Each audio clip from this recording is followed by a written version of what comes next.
Moving can be an amazing process, a process very real and current to our family right now. Many questions float in your head. Many decisions have to be made. What will our future be? What will we be facing? How can we possibly manage without our support system? And how did we acquire all of this stuff? What do we really need? What do we really want? What is going to move with us? What is going to be left behind? And you sort, and you sort, and you sort, and you sort, and as you sort, you find letters and cards reminding you of joyous events in your past and the wonderful people who celebrated with you.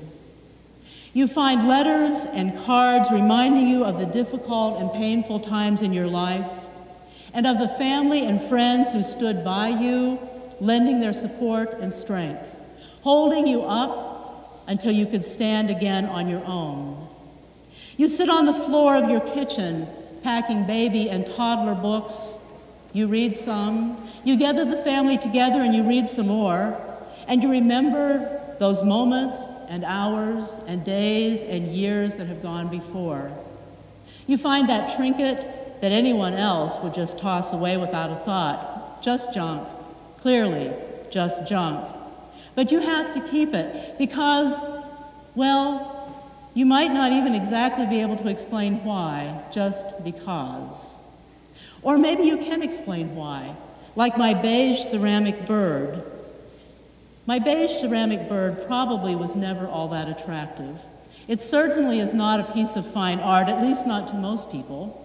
And now it's faded, and I imagine even less attractive to most people.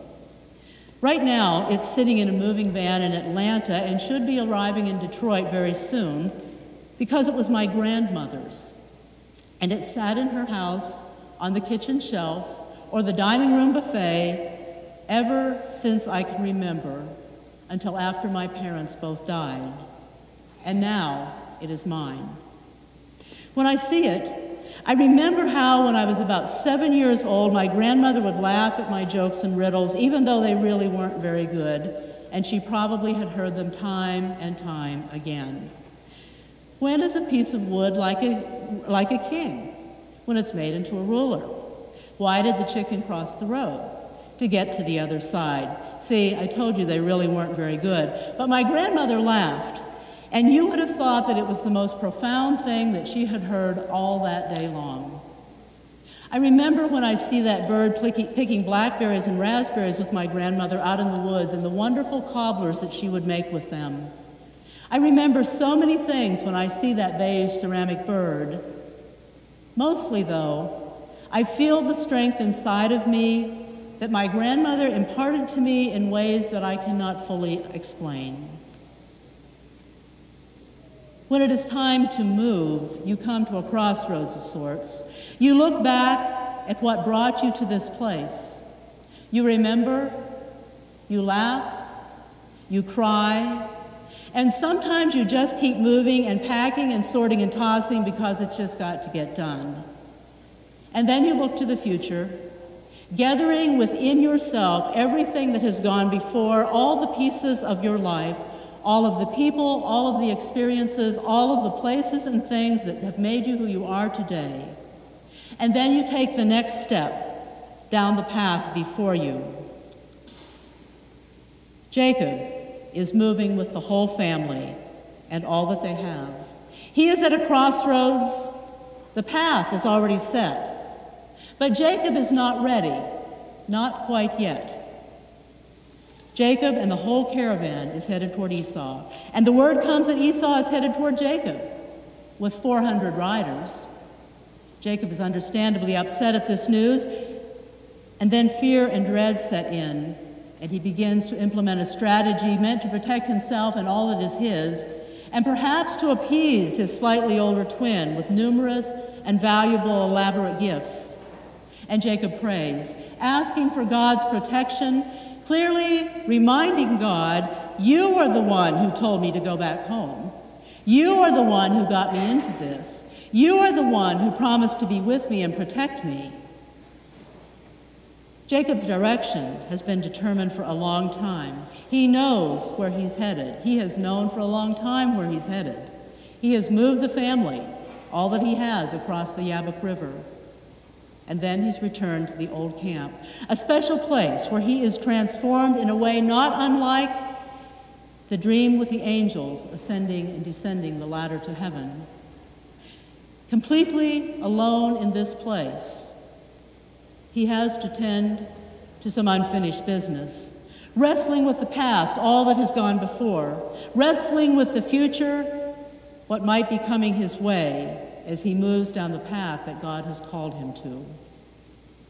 Standing at the crossroad, not quite ready to move into the future, a struggle about to begin, not the physical struggle with Esau that Jacob fears, as the distance between the twins grows closer and closer, but a struggle with a nondescript creature of the night.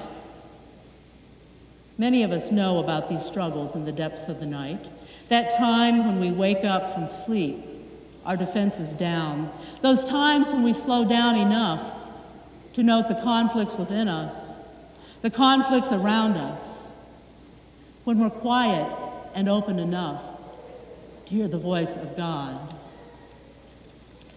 As Jacob wrestles all through the night, perhaps with himself, perhaps with thoughts of twin brother Esau, haunting thoughts that could have been pushed aside over these many years, but now are very real as Esau gets closer and closer. As Jacob wrestles strongly and well all through the night, his contender, in a trick move, strikes Jacob at the center of his being, the core of who he is, his strength, his essence, his inner self, his spirit. And Jacob receives a new name, a new identity, a new way of being and relating in the world. No longer does he have the name heel grabber, symbolizing so much pain, trickery, and so many broken relationships that have formed and shaped who he is. Now his name is Israel, the one who strives with God, who unabashedly struggles with God, who is unafraid to be in conflict with God, who, seeing God face to face, is now ready to move into the future at last, to move beyond the crossroad, heading down the path that has been set before him for most of his life.